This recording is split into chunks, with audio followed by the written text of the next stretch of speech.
हमें प्रश्न दिया हुआ है, अभाज्य गुणनखंड विधि द्वारा निम्नलिखित पूर्णांकों के एलसीएम और एचसीएफ ज्ञात कीजिए। तो हम क्या करेंगे, यहाँ 12, 15 और 21 के अभाज्य गुणनखंड निकालेंगे। किस प्रकार से?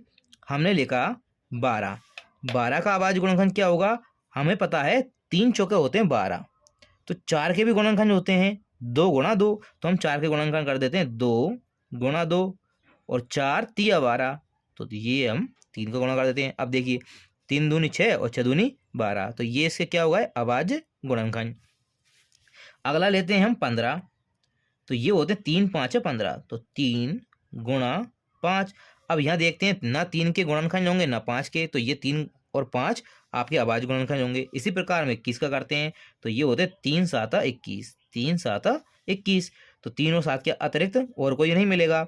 हमने 3 से जो 3 दोनों में कॉमन आया था उस पर हमने गोला लगा लिए। क्यों? क्योंकि ये तीनों में क्या है, कॉमन है। तो जो तीनों में कॉमन होता है वही आपका एचसीएफ आता है, तो एचसीएफ आपका 3 आ गया। इसी प्रकार आपको निकालना है एलसीएम। अब एलसीएम निकालने के लिए हम क्या करते हैं, जो 3 है पहले तो उसको लिखना है एचसीएफ को। अब 3 को छोड़कर जितनी भी संख्या है आपस में गुणा कर देते हैं। तो एक बार हमने 3 लिख लिया, अब कौन बचा, 2, फिर 2, फिर 5, फिर 7। सोल्व करते हैं, ये हो जाएगा 5 दूनी 10, मतलब 1 0 आपकी लास्ट में आ जाएगी।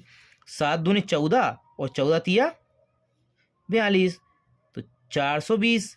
ये आपके प्रश्न का उत्तर हो जाएगा एचसीएफ और एलसीएम।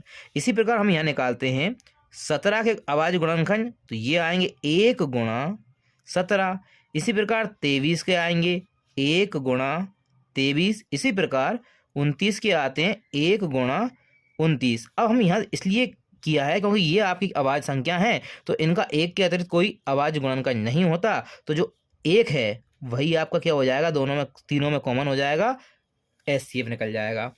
अब हम निकालते हैं एलसीएम। तो एलसीएम निकालने के लिए हमको क्या करना है, अब 1 का गुणा किसी में कर दो वही आता है।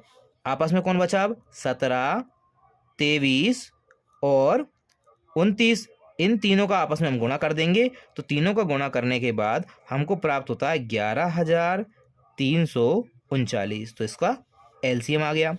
अगला प्रश्न देखते हैं, 8 9 25, तो 8 के क्या लिख सकते हैं हम, 2 गुणा 2 गुणा 2।